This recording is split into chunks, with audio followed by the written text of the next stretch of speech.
It may alarm you, but in fact, for some years now, the U.S. intelligence community has wagered a modest amount of money on the possibility that such powers do exist. But the most enduring experiments have been in the field of remote viewing. We got into it when we discovered that they were in it. We found that many individuals are able to accurately describe what's going on in distant locations, blocked from any kind of ordinary perception.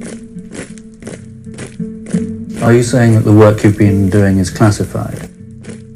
I really can't talk about matters of classification, as you can imagine. My name is Russell Targ, and I'm a physicist.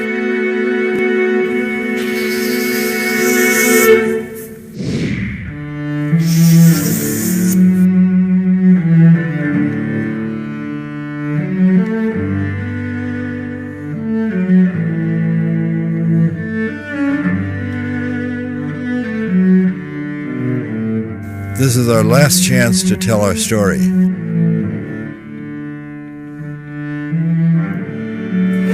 I haven't been on a road trip like this for many years. They always assume that people are immortal. This is the final boarding call for passengers. I hope the people who have seen and used operational material will say, yes, that really happened. Final boarding call for passengers. A huge trove of material was declassified by the CIA. So this is really the first time that the people who were cognizant of secret material can talk about it.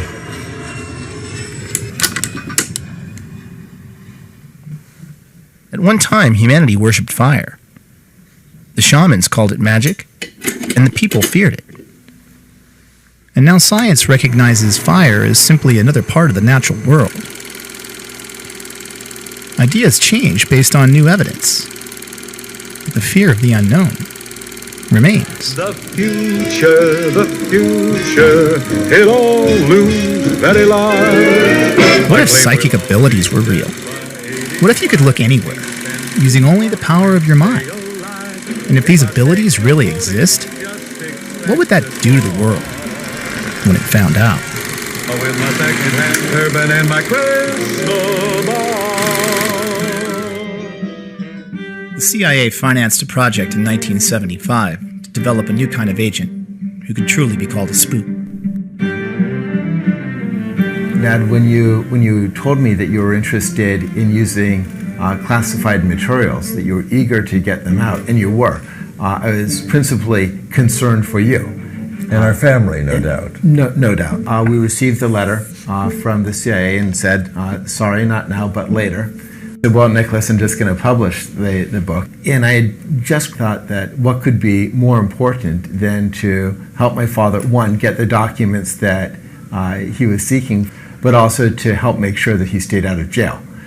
So that all seemed like a very worthwhile enterprise. Yeah, very good thinking. And I then contacted the congresswoman in Palo Alto, and she submitted a letter on your behalf as well.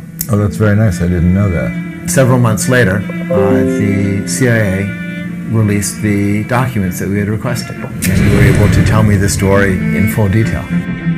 If I taught you to expect a miracle, it's been worthwhile.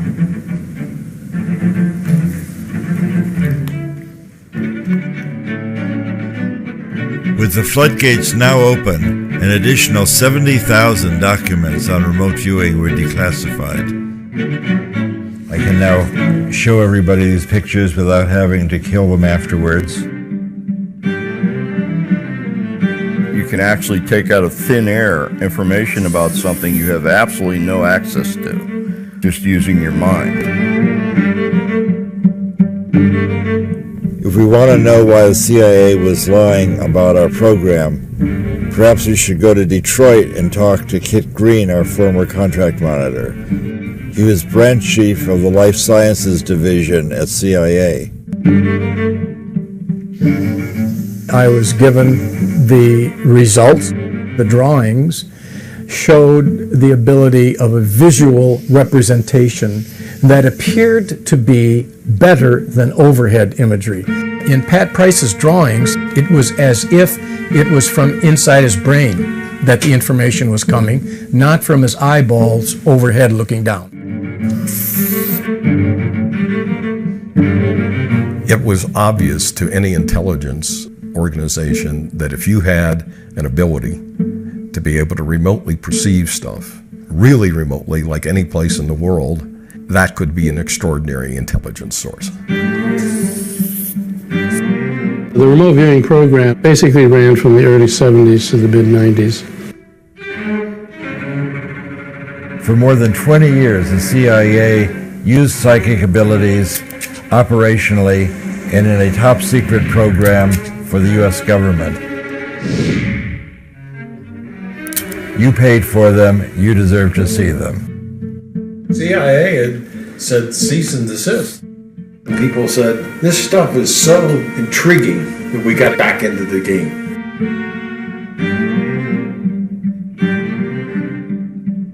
We once found a guy that could see anywhere in the world through his psychic powers.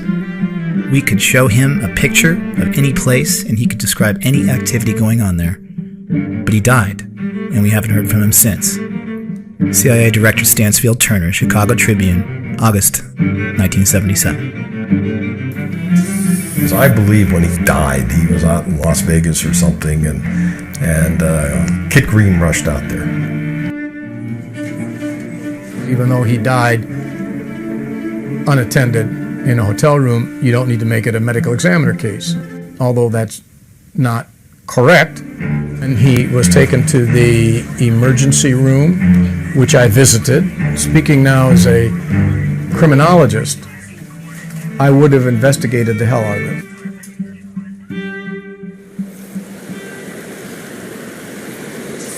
But the water's a little bit murky. So I'm going to change to a bigger fly that they can see better. Oh, there we go. We got one. So what do you do with it after you catch it? Catch and release only. The cutthroats are now pretty endangered, so you can't keep them. Where the rat is, it's like his throat's been cut. Yeah. Ken Kress was a long-term contract monitor at CIA. He was a physicist. Ken Kress became a mythic figure when he wrote a long paper in Annals of Intelligence describing our program, but he's never come forward. Kress had never been interviewed before this film, and every question we asked had to be submitted for vetting by the CIA. I was undercover. The fact that CIA was even doing anything with SRI was confidential information. So Sid Gottlieb looked around, came up with my name because I was a physicist, and he called me in and he said, well, I'd like you to take over this project. And he said, the reason is there's two physicists at SRI, and I think you three can probably communicate. December 7th. The first series of experiments here at Stanford Research Institute were what the scientists called remote viewing. For example, here is a reenactment of one of the first experiments last year. The subject was a New York artist named Ingo Swann. He was in the room. The experimenters, Drs. Harold Putoff and Russell Targ, were driving away in a car. Their destination was in a sealed envelope. This day it was Palo Alto City Hall. The subject did not know. But back in the room, the subject began sketching and describing where he imagined they might be. Here was the tape recording that he made then. There must be buildings around, and this would be sort of an area enclosed of some sort, a quadrangle or a quad. And then I sort of felt that there might be a fountain around, but I didn't hear any water in it. There is a fountain. That day, it was turned off. Back in the room, the subject sketched a pattern he thought was crosswalks coming together in a circle. In fact, the courtyard is paved in this pattern. The courtyard where they were is 2 miles from the room where the subject was. There had been no communication between them. Somehow or another, Kit Green and Ingo got together, but Kit came up with a report, and he sent this back, circulating through CIA, and eventually got to Sid Gottlieb. Gottlieb was already predisposed to look at psychic phenomena from 10 years ago. As the CIA's sorcerer, Gottlieb attempted to raise assassination to an art form. Out of his labs had come many debilitating potions. We knew who Sid Gottlieb was, the director of the famous MK Ultra program. This is by 1974. MK Ultra was the CIA's notorious mind control program in the 1950s and 60s, where they were giving LSD to people to see if you could create a Manchurian candidate and strip away their memories. We considered him sort of the Joseph Mengele of the American side. Mengele, of course, was a notorious Nazi physician who did biological experiments on Jewish prisoners. Gottlieb was not doing that. Gottlieb, of course, is Jewish. He was just torturing other people, independent of race or religion. He's sort of equal opportunity misanthrope. From my point of view, he reminded me of my old Uncle Sid. When he died, he was out in Las Vegas or something. In early 1972, I briefed NASA and the CIA on proposed experiments to help people develop their psychic abilities. Well, Helen and I thought it would be very interesting to meet with Sid Gottlieb. He was enthusiastic about the idea of giving remote viewers LSD as a way of enhancing their psychic abilities. I was opposed to that. Remote viewing requires the person's conscious cooperation, and we explained that to Gottlieb, and he seemed to completely understand. So he led us down into the basement of the Pentagon, and it seemed to us that he was sort of stored in the basement with all of his books. The only really comfortable place we'd ever been in the CIA. The idea, after talking to Gottlieb, that the decision to give us money to go forward probably had already been made. Reports that the Soviets were using psychics to spy on us prompted us to do the same to them. There was intelligence, hard intelligence. I mean, intelligence that was like really, really good. Internal program intelligence about what the Soviets were doing in medicine and psychology. That stated that they believed that United States military, United States intelligence officers, and United States scientists would be ripe for recruitment as spies if they were interested in crazy things like psychic research, remote viewing, and parapsychology. And they would tell their government people that were responsible for doing recruiting and so forth, hey, if you want to find somebody in the Washington, D.C. area that might be pretty interesting, find somebody that spends their time doing psychic research. They must have been following Russ around constantly then. It's natural for a visually handicapped person like me to be interested in optics, magic, and extrasensory perception. I'm a legally blind motorcycle riding physicist. In 1934, I was born in Chicago. I was a child magician. I used to perform magic tricks at birthday parties and art openings. As a magician, I understand how people can be tricked. That's always made me a better researcher, especially in a field like ESP. I left graduate school at Columbia in 1956, and in 1958, I began working on the earliest development of the laser. And I was looking for a way to get into some kind of psychical research and still support my family. Russell was enthusiastic, and Hal was more like what you would expect a theoretician to be. But they both came across as, physicists.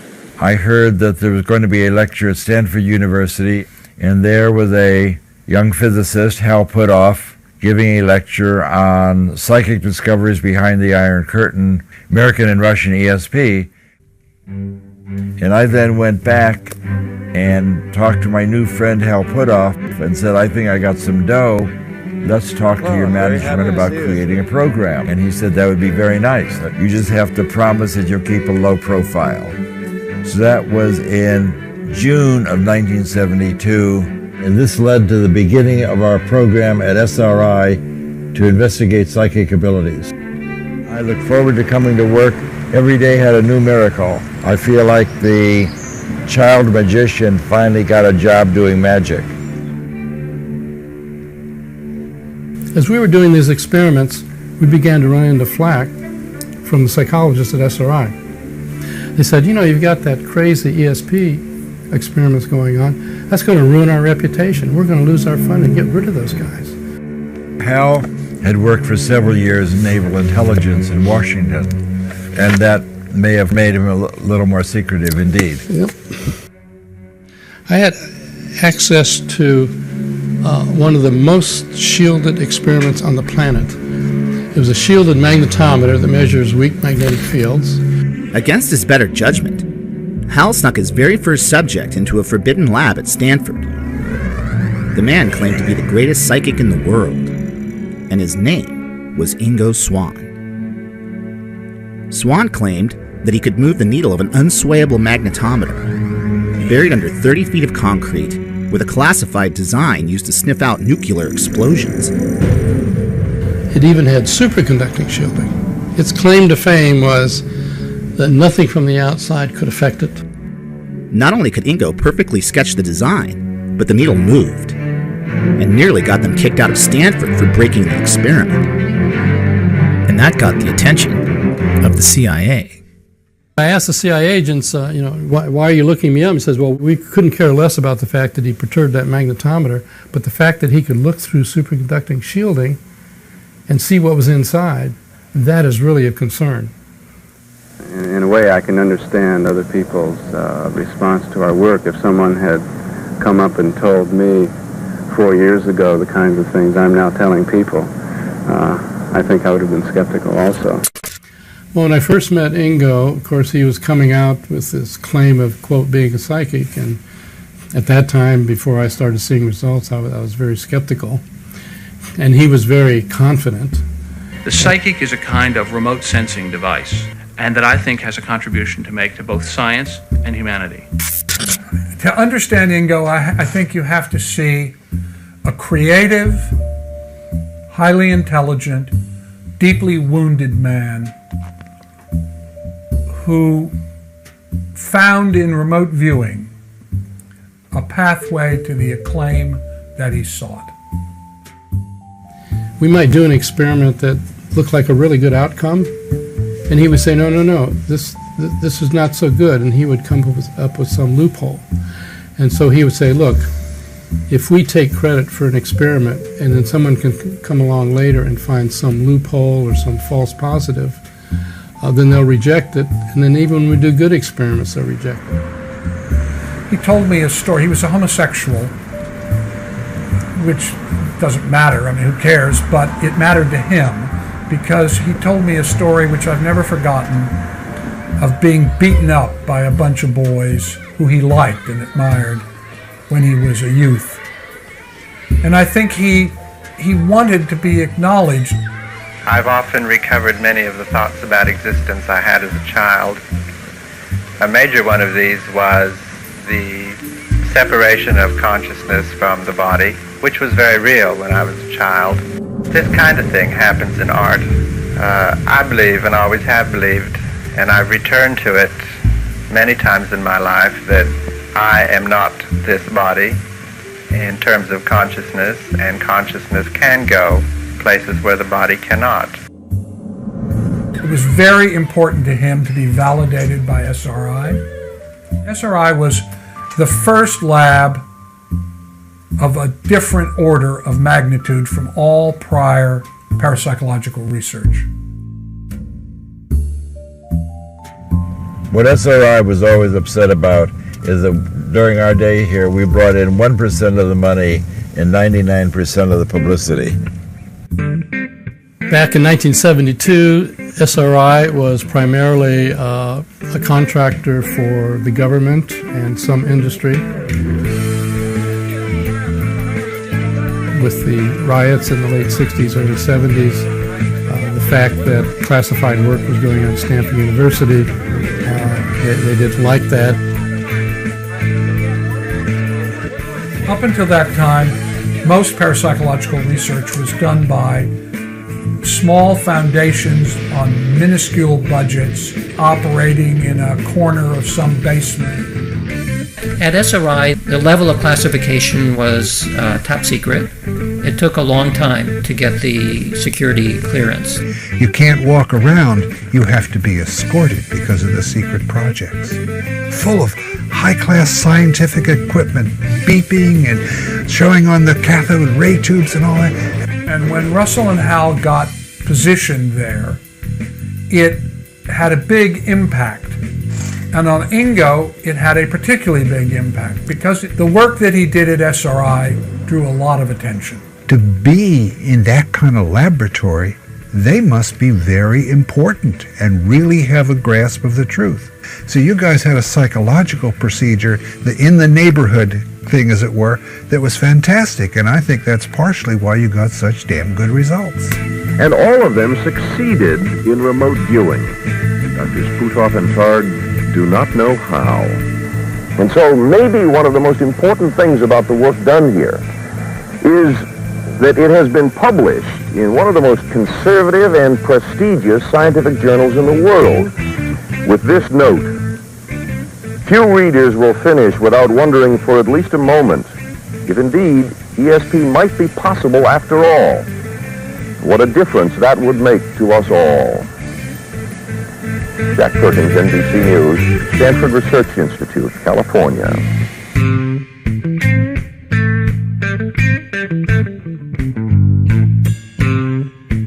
Ingo was really the father of remote viewing in the modern era. Before Ingo, people were describing the picture in the envelope. Square. Good guess, but wrong. He said, if I want to see what's in the envelope, I'll open the envelope. I can focus my attention anywhere on the planet. Give me something interesting to look at. And he threatened to quit.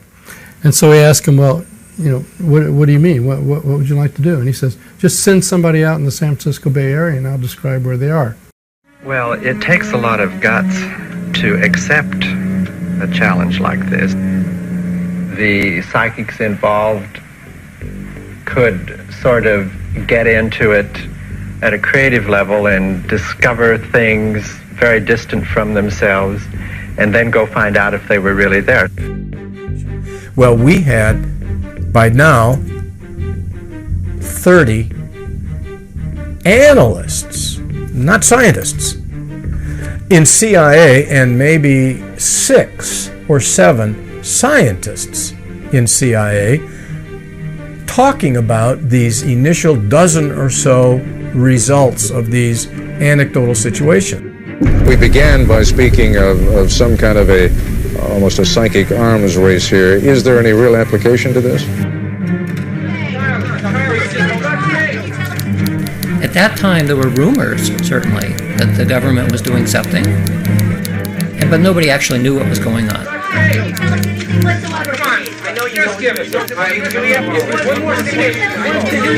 Why are the intelligence communities chasing after this thing called remote viewing? What if there are no secrets? What's really going on here?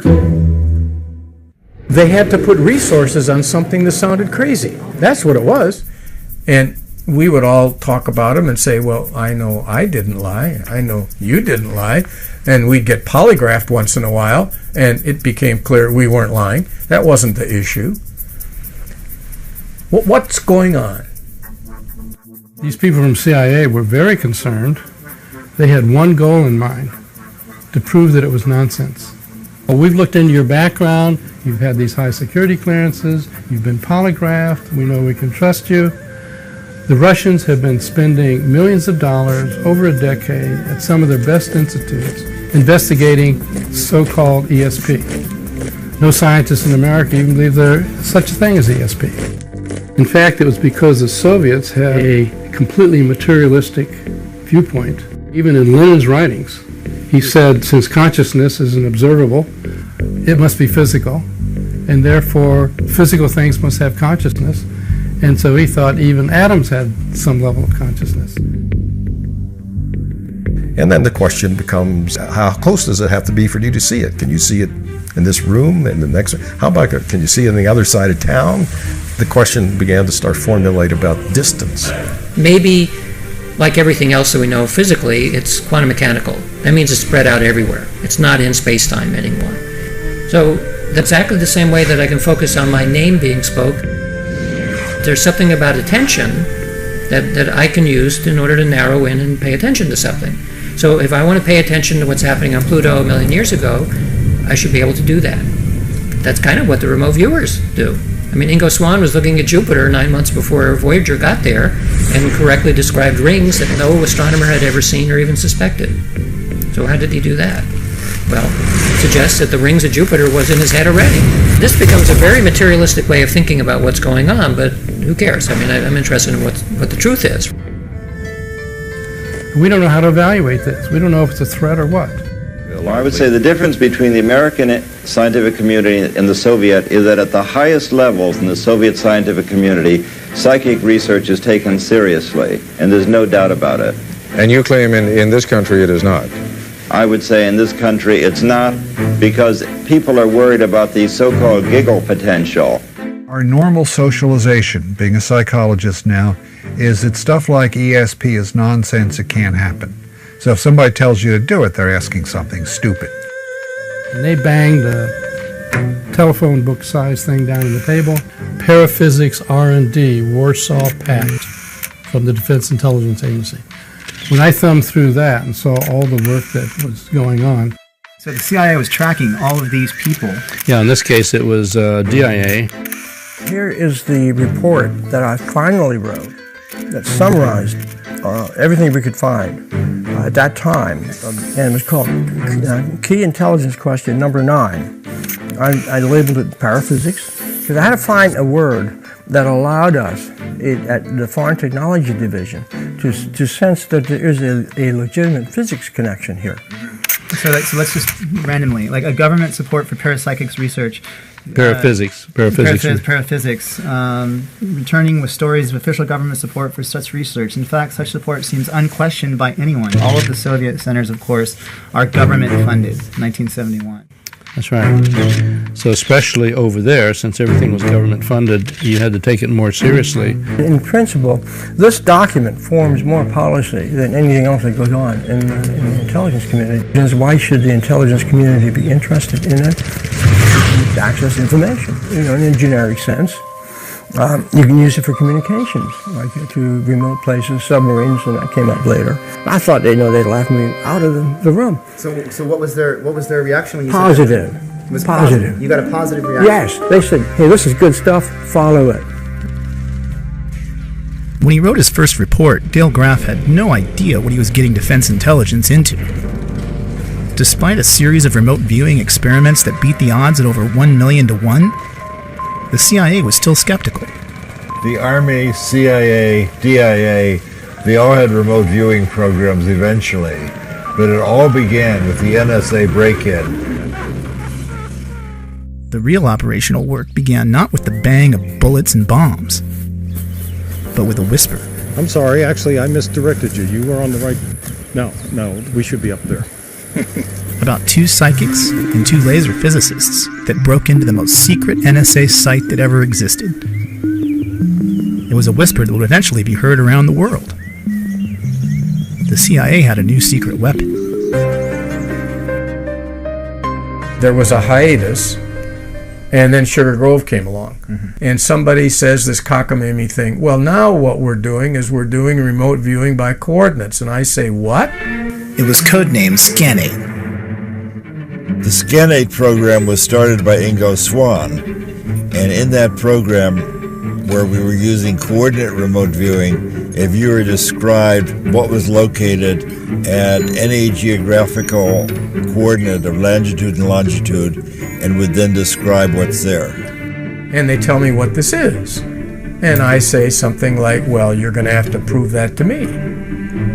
And the door opened at the end of the hallway, and a guy walks out. Could you give me some coordinates, just map coordinates of a place that you know? He says, this'll do it. He says, I'm positive you don't know anything about what's there. I said, perfect. I took him. And then Kit gave Hal those coordinates that nobody knew about. From Engel's standpoint, he said this is really a sexy target. It's got all kind of antennas. Seems like a very hush-hush place, very military, and he drew how things were laid out. The results came back so specific on paper that I was just like, I was kind of nonplussed. It included a diagram, guardhouse, accordion doors that roll up big enough to put a Jeep through, 4 stories below, hallway, cipher lock, and I took it to my colleague Dave, who had given me the coordinates, and I said, here. He said, man, Green, this is nonsense. I said, are you really sure? And he said, man, I gave you the coordinates of the log cabin I just built in West Virginia. So I called up my colleagues and I gave them the results, and I'm sick of it. And just before I hung up, the fellow I was talking to, who I can't name, but whose initials were Russ Targ, said, that's really too bad. It's really too bad. Really too bad. The other guy found the same thing. Early in the SRI program, there had been some publicity, and Pat Price had read about it. That happened to be right when we had been asked to target on the West Virginia site. So it was over the telephone, saying, I used to be maybe police commissioner or something like that in Burbank, and sometimes I would get intuitive flashes about some crime scene that we were working on, and it would turn out I would be right. Maybe I should be a subject. SRI comes up with Pat Price. He had a map on the over his desk, and he had a bunch of pins on the map of the world, and their pins were all stuck in the ocean. And I asked him, I said, Pat, what are all those, pins? They're just scattered all around. He said, I'm following all the nuclear submarines in the world, and I move the pins around and I relocate them. For an intelligence officer, this would be one of the most fundamental breakthroughs in naval intelligence if you could follow all the submarines in the world. Pat Price was brought in independently to describe the same target location and went on to read documents hidden in the vault 3 floors below the surface. I said, that's really interesting. Okay, yeah, okay, talk. What did you say? And I drove to the coordinates, and I found the cabin. 100 meters down the road, I found a dirt road from the cabin. And I drove down it, found a guardhouse, found a dish, found the accordion door. This naval installation's purpose is to perform communications research and development for the U.S. Navy, the Department of Defense, and various elements of the U.S. government. I reported that. It got to the Office of Research and Development, it got to the Office of OTS, and there was, a huge controversy. It started as very small ball. But what the person who picked the target didn't realize was just right over the ridge, a mile or so away, whatever it was this super secret facility for picking up Russian satellite information as it went overhead. And so both of them said, maybe that's what they want us to describe.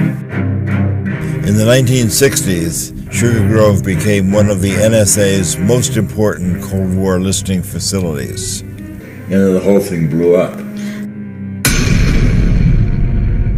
But remember, it was about what was inside that building.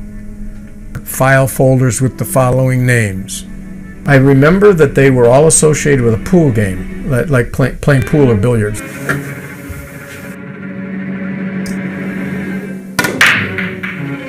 Filing cabinet on the north wall labeled Operation Pool Cue. 4-ball, 8-ball, rack up. I'm saying, this is reminiscent of his visit to the place that Kit took him. Within 48 hours, I had security officers in my office at headquarters. And they were grim-faced and they were upset. And I was told this officially, it's been made public. The filing cabinets were there, they were green, there were file folders, and they had the exact 3 names on the file folders. Now, that was the first thing that was important, is that they were correct. However, those guys out in California got the code names. They got code names that were part of a special access program, not just code names. They got special access program code names which were classified top secret. The names were classified top secret. We were then descended upon by all the law enforcement of the United States. We had government agencies from NSA and CIA coming to visit us and find out why the CIA had targeted a group of psychics to go spying on the NSA. So I didn't know whether to be sick to my stomach or what to do. So it wasn't just Kit Green, it was the owners of this site. And, some of it, like some of the names that I told you, turned out to be accurate. And so, the first concern, a security leak. Somebody has let this information out. If I was director of intelligence or even the president, and I was briefed on what you just told me about those code words, I would think that this was either a propaganda thing, or I would think that there's a guy who could probably look inside a nuclear missile silo and give me the launch codes. And that guy is really important, and potentially dangerous. It's either a hoax, or it's real. I know. Now, if you're asking me where I sit, it's in the latter. What really is going on here? Do we have a counterintelligence issue where people can do this sort of stuff against us? And of course the other side of it is, hey, can we do it against somebody else? How would it be if we spent half of our time on operational targets for the CIA and half of our time doing research? And he said, I understand what you want to do, that would be fair. Everybody knew that there had to be some foundational science or this stuff would never be accepted. Stanford Research Institute has been conducting an experimental program in the field of psychoenergetic effect. I had Hal and Russ bring Uri Geller to me, who was supposedly one of the psychokinetic people who could take and bend spoons and do other magic kind of things with materials. And we had an experiment set up. 15 drawings were placed in double-sealed envelopes in a safe for which none of the experimenters had the combination. This is Geller's representation of what he believed was sealed in the envelope. This is the most off-target of the drawings that he did. As you can see, he is quite elated about getting the right answer. Hey, this is real. Don't you try to debunk this, because it is scientifically proven. And I can tell you the agency did a little background check on Uri and found that he might be working for some other government, shall we say. And so he was just dropped. There were security concerns. The worry was that there was national security information that could be gathered. What he said was that he mushed his head into a safe, and these words popped into his mind. When a CIA analyst reads this and says, "What? Does that mean if I have a document on my desk that I consider highly sensitive and classified, that there could be some Russian psychic 1,000 miles away reproducing what I'm looking at? Suddenly the lights came on, and we had CIA money and fresh support for our research. I'll be working with you in this 8-week, sometimes 24 hours a day. Our CIA handlers warned us to be wary of bugs, phone taps, and even honeypots. Bring these personal problems to me. We could see anywhere, and they had unlimited resources to back up our claims. We even had a degree of fame among those in the know.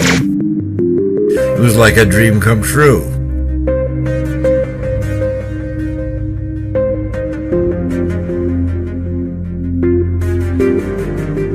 With new funding and assignments from the CIA, it seemed as if Hal and Russell could do no wrong. What kind of place do you experience them at? Attorney General from somewhere in Northern California came to us and said, would you help us with this case? She's been kidnapped.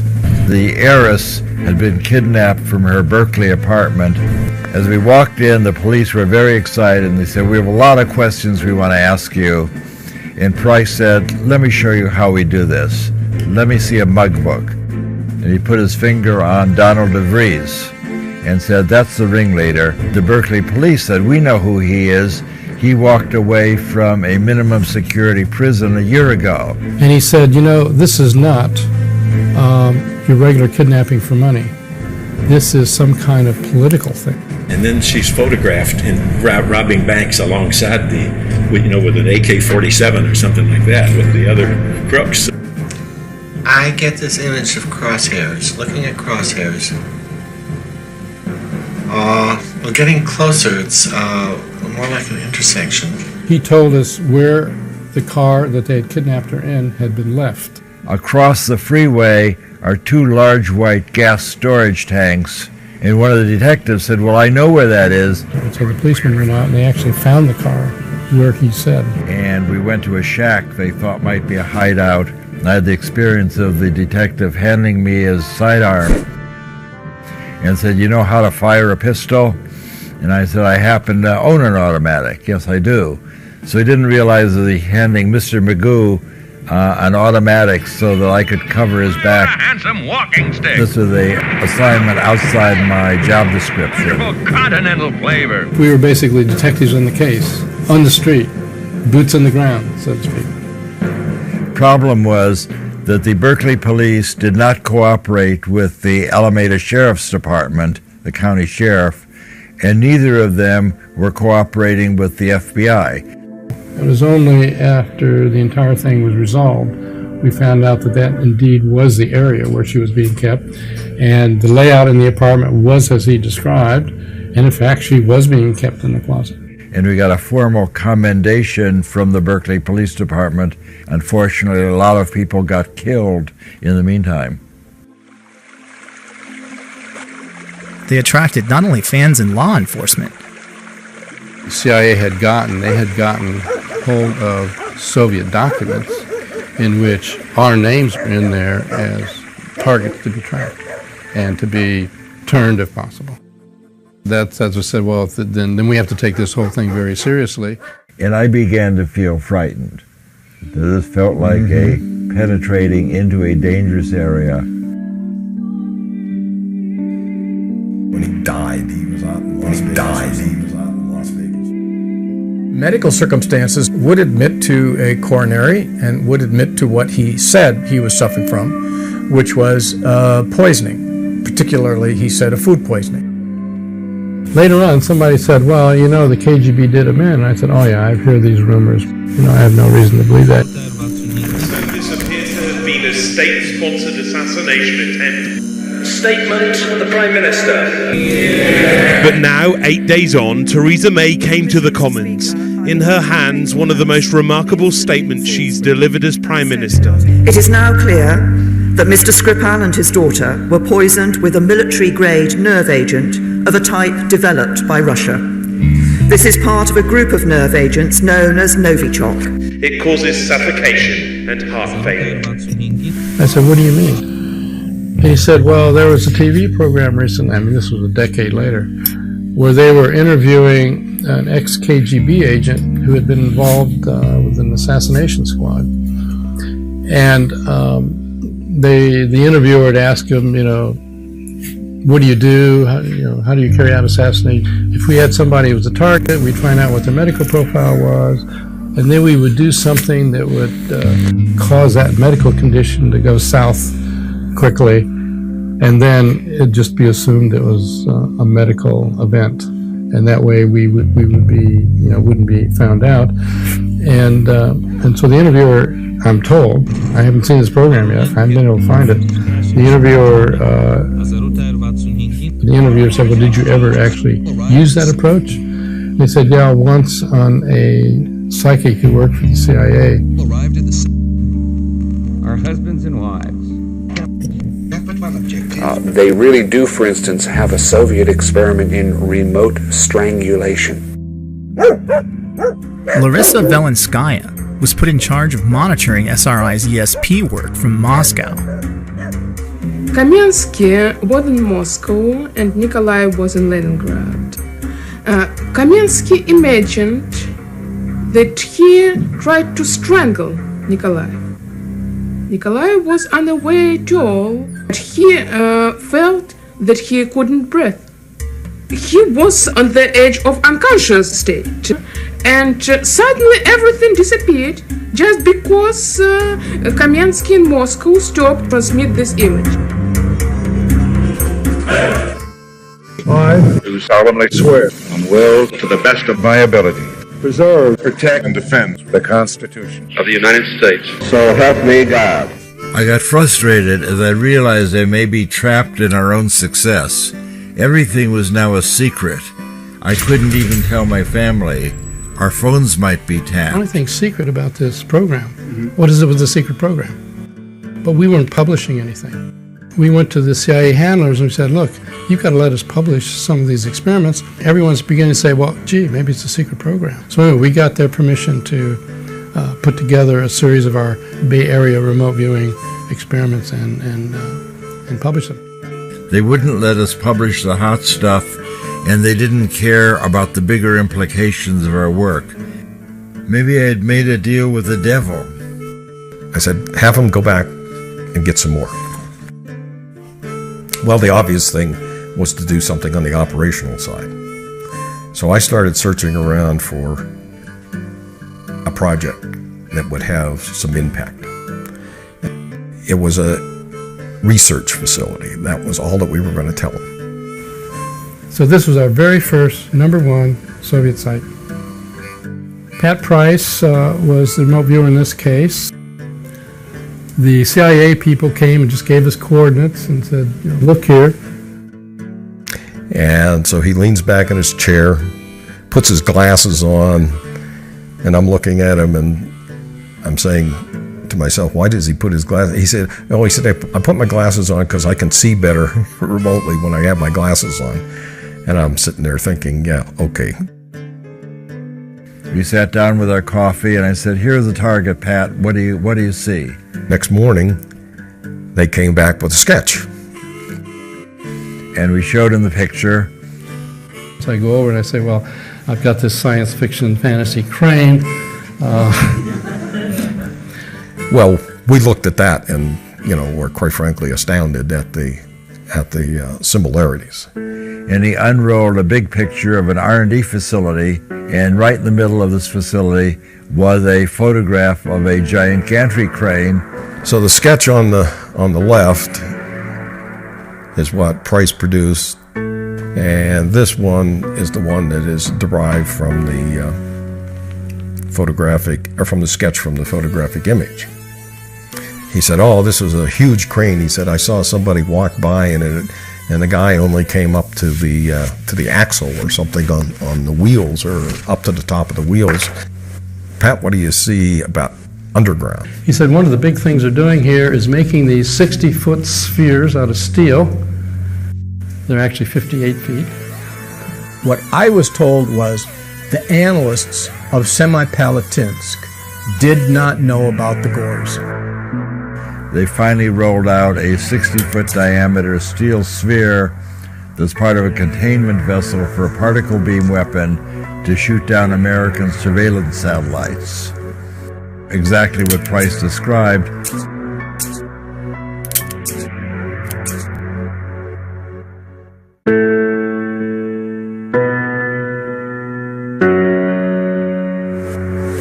The end game is this big review occurs. All operations-oriented testing from a contractor like SRI should stop. So in other words, CIA's decision was because of security concerns, they were going to cut out SRI and work with Pat directly. So they did so. The CIA moved Pat Price to a farm in the outskirts of Washington. He was doing day-to-day spying for the CIA. We've broken into some foreign embassies in foreign countries, and we bugged them. And we have the operational files.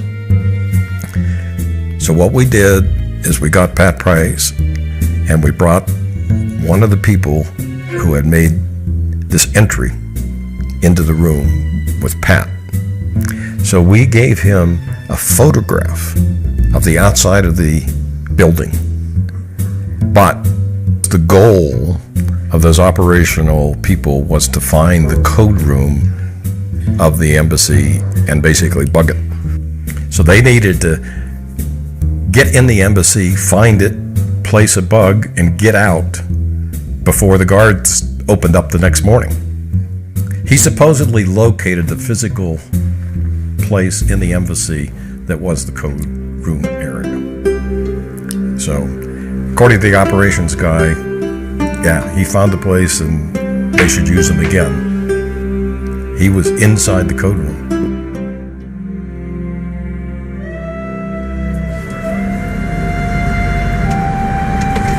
Sonincourt, Terma Street, and that's it. So he's a wizard of Sonincourt. Hello, just dropping off Russell. Thank you. Uri Geller knows a lot about code rooms. Uri says he spent a long time working for Mossad, so perhaps he knows what happened to Pat Price as well. If you can tell me, what was the meeting about? What were you doing in the secret room in the Capitol? Okay, they actually... You must have been briefing somebody. Yes, actually there were 10, there are probably 2 or 3 shielded rooms, different levels, but it's actually in the Capitol dome, the shielded room. It is a room where no eavesdropping can take place because the walls are leaded, etc., all kinds of materials, even the plugs are different, and it can also be a wine cellar. So while doing secret work, that's fine. You can drink wine and get drunk. Okay, well, I wanted to shielded room with a perfect conversation. Yes. I want to talk to you about the death of Pat Price. And Pat comes in with his description of an underwater sabotage training facility several kilometers away from the seacoast. And this information was passed on to the Libyan desk. They saw a facility, basically, where he said that they hadn't seen before, and a few days later, Pat Price died. This was the end of Pat Price. CIA hired Price away from us, and 4 months after joining the CIA, Price was dead. And the big question is, was he killed or was it a natural death? Like in the movies, you want to know, did he jump or was he pushed? What do you think? The emergency department people said that there was an individual that came in with him with a briefcase that showed the attending physician in the emergency room his recent EKGs from Greenbrier, which was the facility that I knew that we'd taken him to get his cardiological workup some months ago, and basically said, look, here's the guy had rampant serious coronary artery disease. He had a heart attack, so even though he died unattended in a hotel room, they decided, they meaning the hospital and the police, to not make it a medical examiner case. So they didn't do an autopsy, although that's not correct. And the man disappeared with the briefcase, with the notes. They never took any records of it. Body was removed and cremated. And then they called his wife. Yeah, wow.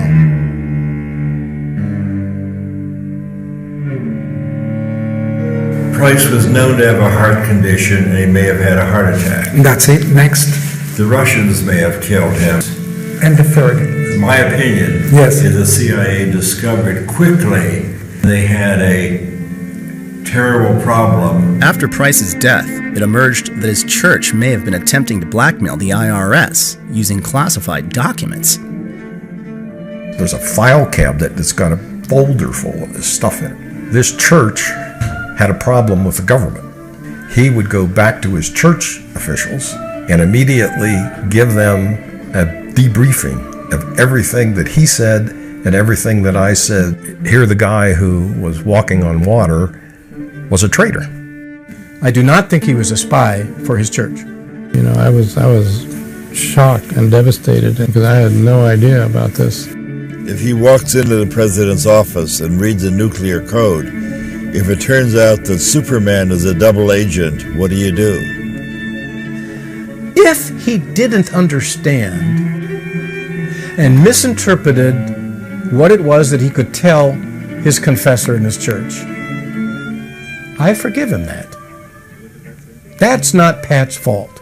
Knowing intelligence, knowing what's happening around the world, and having worked for certain, agencies, I know a little more about this story. That's exactly why I wanted to talk to you. People who are so valuable are never taken out. They tempt them with amazing circumstantial or monies, dwellings, houses to work for them. They will never. This is like killing the goose that lays golden eggs. Devices which would have enabled the CIA to use this poison for killing people. Does this pistol fire the dart? Yes, it does, Mr. Chairman, and a special one was developed which potentially would be able to enter the target without perception. Well, the CIA had a heart attack gun that was revealed. Okay, now, the CIA is not in the business of killing people. Well, they were in the business of making a very complicated killing machine, and they got in a lot of trouble for that. I saw Pat shortly before he was killed. He was coming to see us. Yes. But before he left, he called several of his friends to say goodbye in an odd way. So, in short, he predicted his own death. And he purchased a $1 million term life insurance to give to his wife Ann at the airport. You see, I didn't know that. Interesting. And he's changed his trip to visit his son in Salt Lake. Maybe he had a psychic feeling that he was about to die. He must have been one of the greatest psychics in the world. Yes. Some Army remote viewers tasked themselves on Price's death years later and decided he was still alive and at work. Of course, this was just speculation. It was entirely unmarked. He deserves better than that.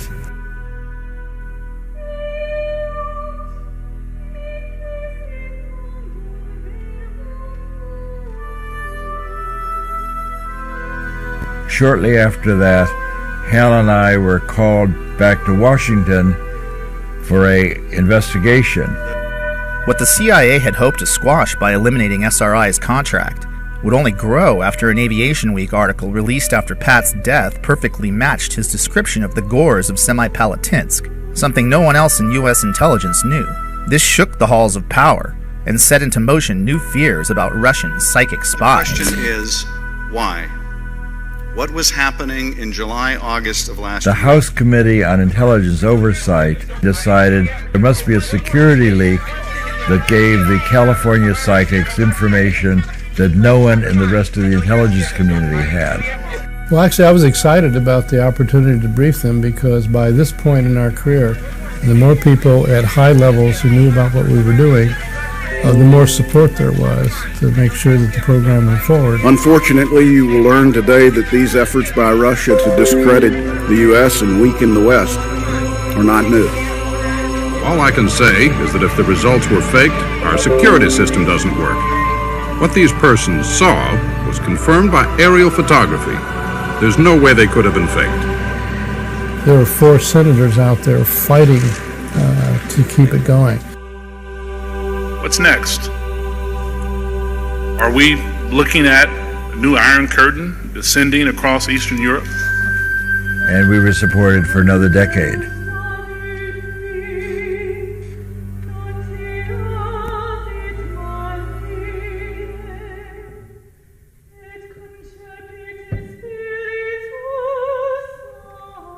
One physicist said, there was no point in teaching physics anymore because we'd learned all there was to know. And now we look back and realize that what we thought we knew was the tiniest fragment.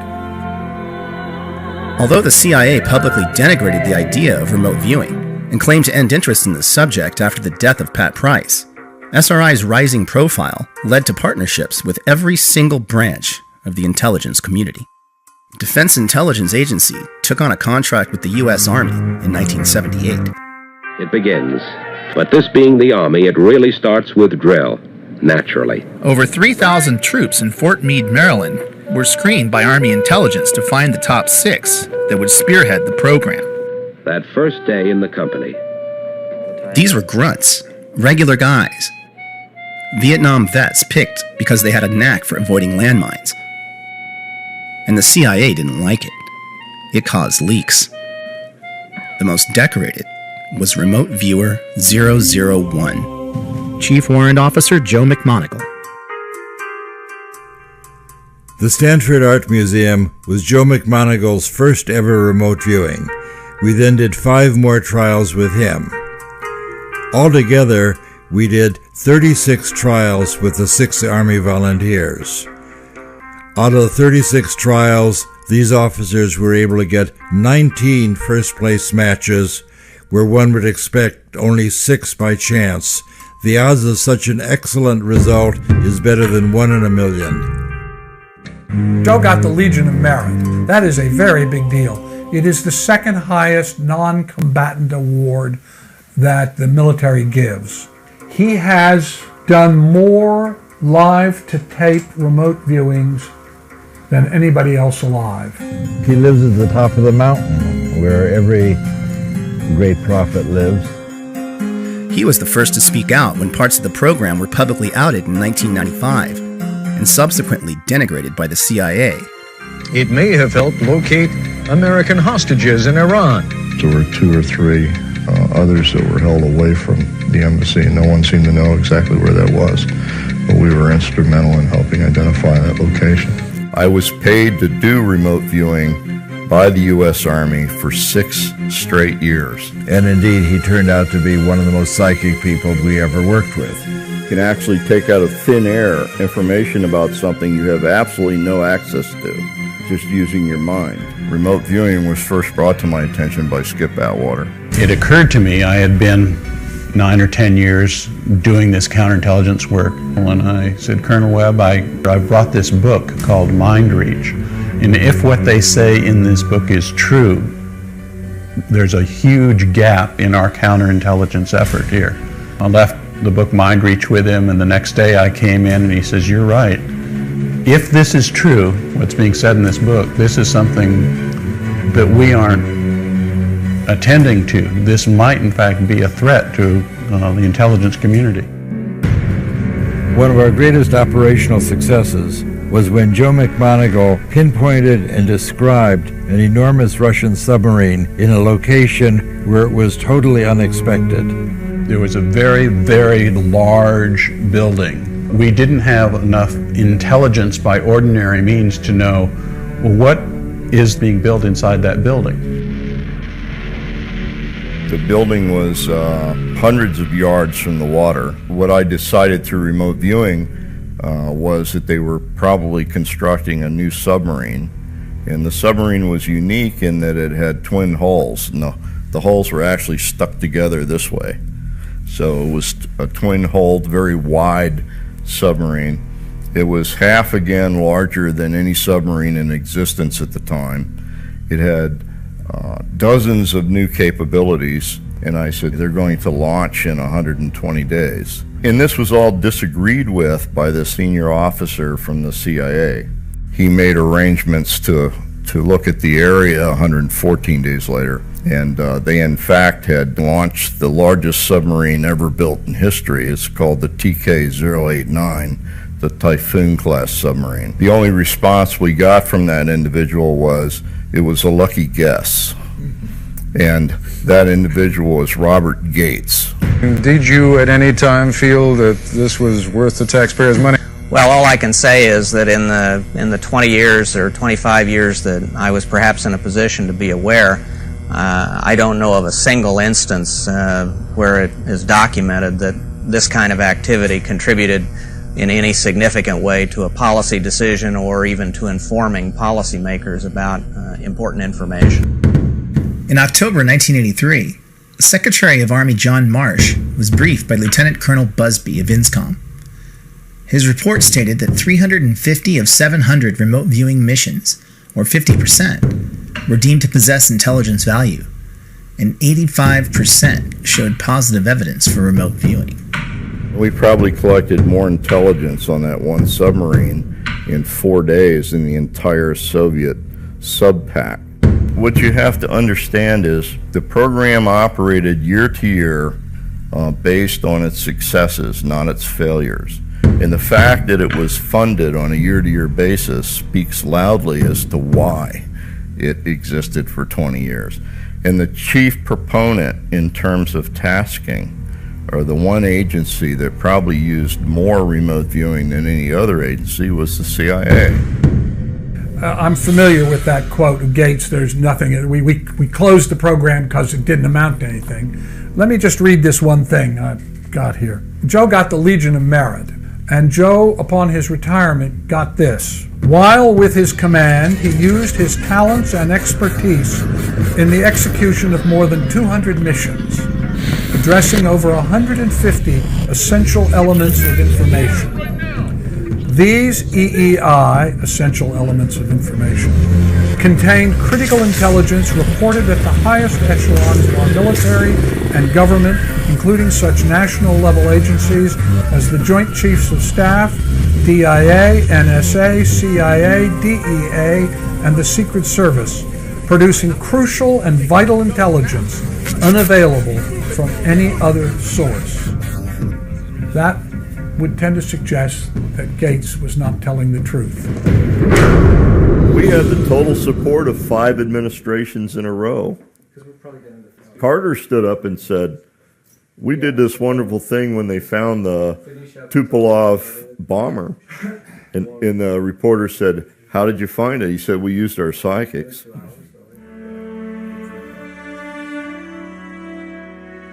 We're on our way to see President Carter and talk with him about our mission to find a downed Russian bomber in Zaire. We helped him pull that Soviet bomber out of the jungle before the Soviets could find it. Let's see if he'll acknowledge that, as he did in his recent autobiography.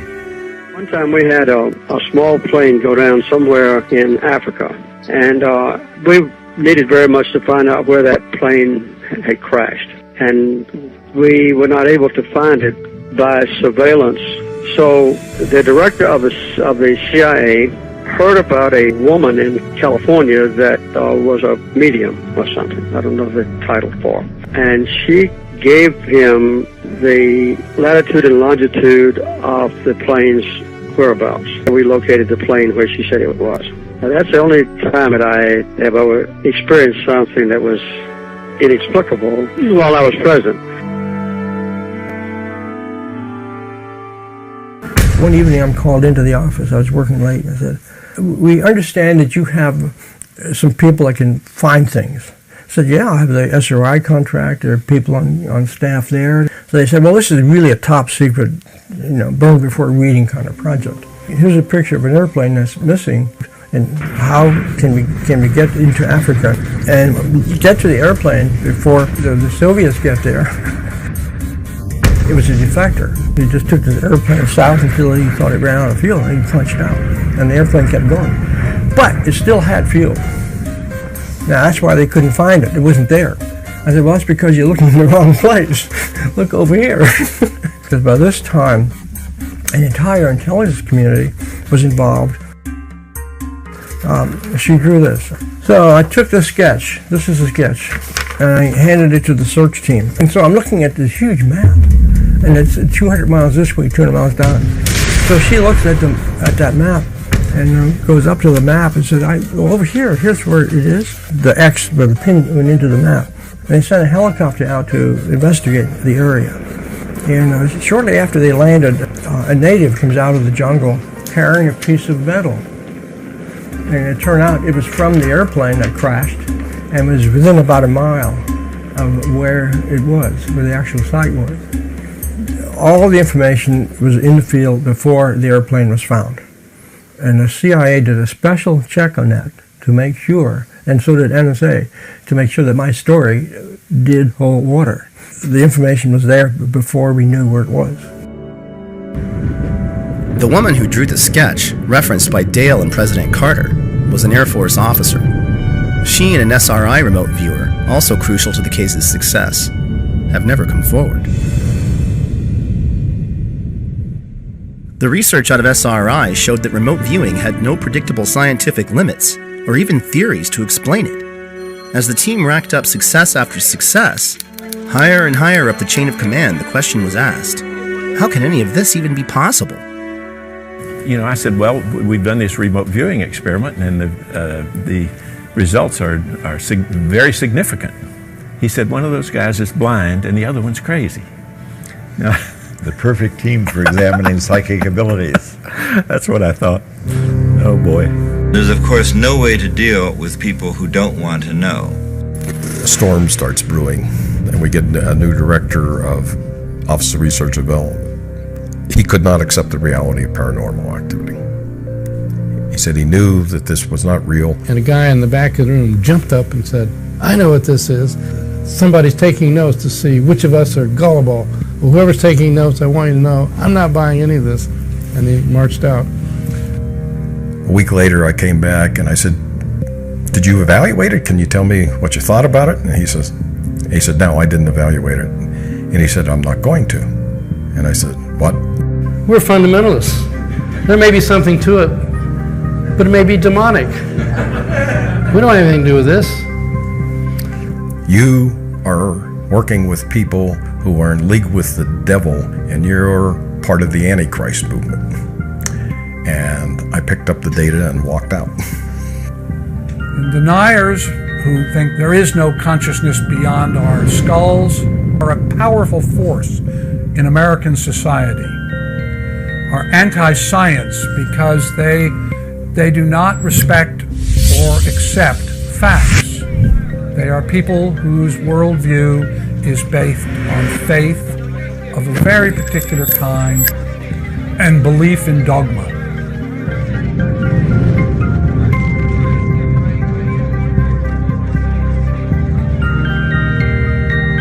It is about dogma, absolutely.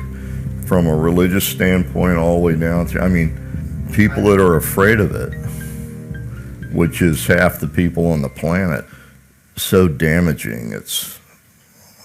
I had a senior senator in camera, in a meeting in camera, stand up and say, you, sir, are doing the work of the devil, and you will burn in the fires of hell, and walk out. That's a senior lawmaker. And then in the same meeting, when we broke for coffee, I had another senior lawmaker hug me and whisper in my ear, you're doing God's work, son. Now, which one scares you the worst? I think science research is important because it's an essential part of reality which science hasn't yet taken note of. Furthermore, there's a lot of misconception around people just assuming without any proof that there's no such thing. It's just a piece of dogma. And science should not be about dogma. how many people say they've witnessed things that do not fit within a materialistic paradigm, and then they're told you're deluded because your experience doesn't conform to our dogma. This is so fundamentally anti-scientific, it's utterly appalling.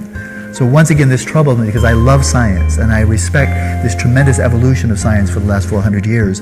But when people speaking with the authority of science say, for example, that all experiences can only be functions of the brain, and if you have any experiences that cannot be explained within a materialistic paradigm, you're deluded, then this is dehumanizing, arrogant, pompous, and closed-minded, and those terms should never come in the same paragraph of defining and explaining science. When the evidence just gets to be overwhelming and the groundswell here is growing, I would say before too long, if you still insist that the mind is nothing more than an emergent property of the brain, it will be widely recognized you're just ignorant. And the key point about physics is always evolving. Our knowledge of physics is always expanding, and phenomena which people reject as impossible today may not be rejected as impossible tomorrow, because tomorrow we'll have a more extensive theory of physics. Enter this next wonderful reality and the most controversial of the people. And it shocked me that they found anything to object to. This is a hardcore scientist. Well, I'm very happy to be here. My name is Russell Targ, and I'm a physicist, and it's my great pleasure to tell you about the remarkable work we did at Stanford Research Institute investigating psychic ability.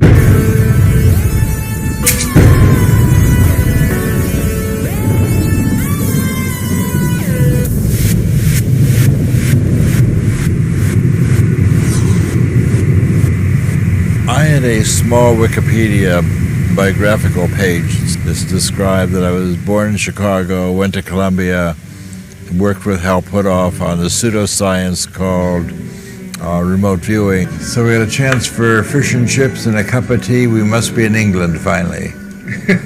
That's right. There's a time when I was ill and I didn't want my biography to be that one-dimensional.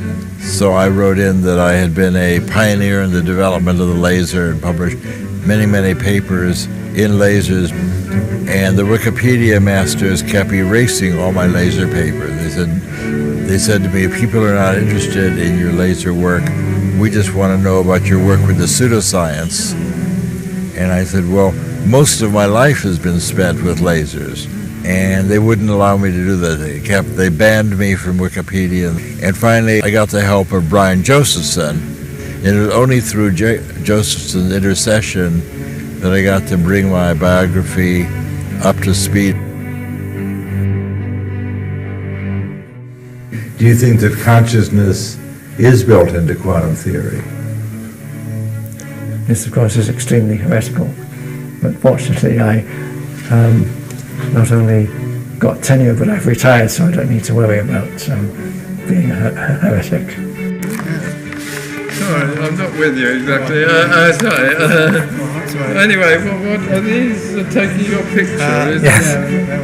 You're being interviewed, are you? Well, I was, yes. Fun? I was, yes. You were? Yeah.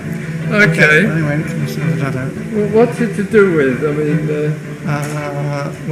it's really about some research work. What? Research work, yeah. Research stuff? Yes. Okay. So you're able finally to tell the complete truth. Well, actually, people would probably not contemplate getting rid of a Nobel Prize winner, so I had more or less had freedom in what I could do. Funding was a different matter. They actually told certain people, we'll fund you if you work with anybody other than Josephson. Will you tell these fools I'm not crazy? Make them listen to me before it's too late! By and large, the critics who've been interested enough in our work to come to our laboratory, we have asked them to take part in experiments and experience remote viewing themselves, which is often very accurate indeed. One of the biggest skeptics was Undersecretary of Defense Walter LaBerge, who kept hearing leaks about the mad scientists of Menlo Park. So he decided to pay a visit in his Air Force helicopter. landing on the SRI campus lawn and causing quite the dust-up to Hal and Russ's low profile. Although he thought it ridiculous, LaBerge allowed himself to become a subject, and despite no prior psychic experience, he correctly and in great detail imagined where his attaché was hiding. He then became one of the team's biggest supporters, along with other senators, congressmen, and generals who dropped in on the lab and got similar results. It was becoming apparent that this was a common ability, but how could they show that when it was all secret? Their first clue to how common intuitive abilities are came when a remote viewer didn't show up for work. So I had a chance to go to San Jose, Costa Rica, center of a mountainous country.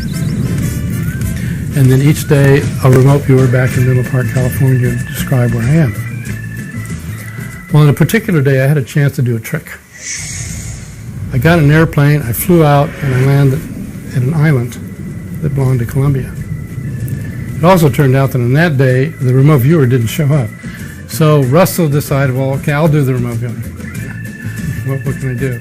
So Russell's trying to suppress this data, but it just keeps coming in. He says, okay, well, I guess I'm wrong. I mean, I no reason to be in an airport. And not only that, I see ocean at the end of the runway. And I know there's, ocean is miles away in San Jose, Costa Rica. Well, in fact, that's exactly where I was because I'd taken this little side trip. Did you actually take that picture, or is that a standard picture? But somebody else took the picture who, when we had this data, they went out and took it from the same angle. Showing that even a scientist can do good remote viewing. This led to a request from their CIA handlers to bring in someone with absolutely no psychic ability to get a baseline against their best. That didn't work out so well. She was statistically the best results they ever had, even better than the infamous Pat Price. We were asked to bring in somebody who was willing to be a control person for the program. And I chose to work with Hella Hammond, who's an old friend of the family. She promised me she had never done ESP experiments before, and she would be very happy to be part of our program. This is a remote viewing experiment with Russ Targ and Hella Hammond. Today is Friday, October 11th, 1974. It's 20 minutes to 4 in the afternoon. Russ Targ and Hella Hammond are in the first floor laboratory at SRI. Hal has left SRI. He will select a randomly chosen destination.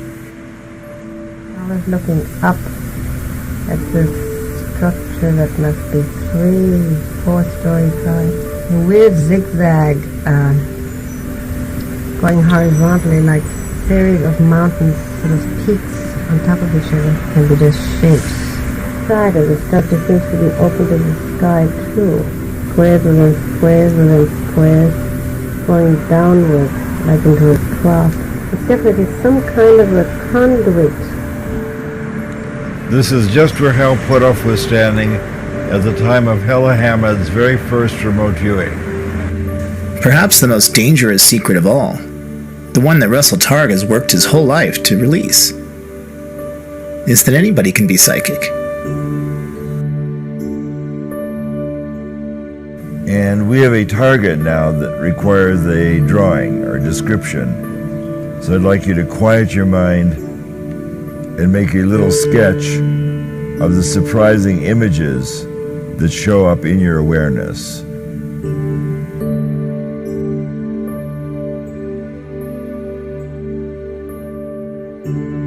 You want to get on paper the shape and the form pertaining to Paul's location. You have Paul and Cynthia in a bright green dress, located at some interesting place.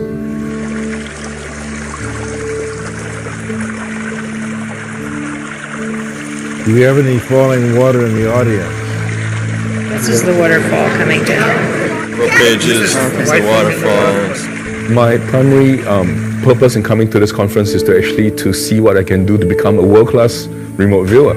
I couldn't believe it, but it's different when you actually do it. I had no formal training. It's really about sending the message across to people that if you put your mind and heart to something, everything is possible. The world is your oyster. When a whole room of people are able to do that, It's not just me, it's not just my imagination, it's all of us. You know, it's the science part of it. Everybody really wants hardcore data. I think it's still a question of what it means to be really human and what it means to be a proper human being, whatever that might mean, and what is the essence of who we are. And I think that if the world actually had an access to that answer, I think it would change everything. So that's pretty good. I'm useful at Las Vegas. Psychic abilities are real, and you have these abilities. And now we've got a free ESP tester on the internet. By the time we finished, we knew more about our remote viewers than NASA knew about its astronauts. There's nothing different about them at all. These are just normal people. Like musical ability, you've got virtuosos at one end of the scale, you've got tone-deaf people at the other. Well, it's just in our culture, no one values, quote, ESP functioning. It's just being human is basically what it's all about. Could it be that psychic ability is much more common than we think? Even internal agents at CIA back in 1975 were secretly doing it, according to original program manager Ken Kress. Now, it turns out a couple of people around OTS, a lady by the name of Francine and a man by the name of Ed, they decided they wanted to be subjects. And they were CIA employees now. These were not SRI employees. Actually got them involved with a Libyan analyst. I got gibberish, as I remember, from Francine, but, you know, Ed was an engineer.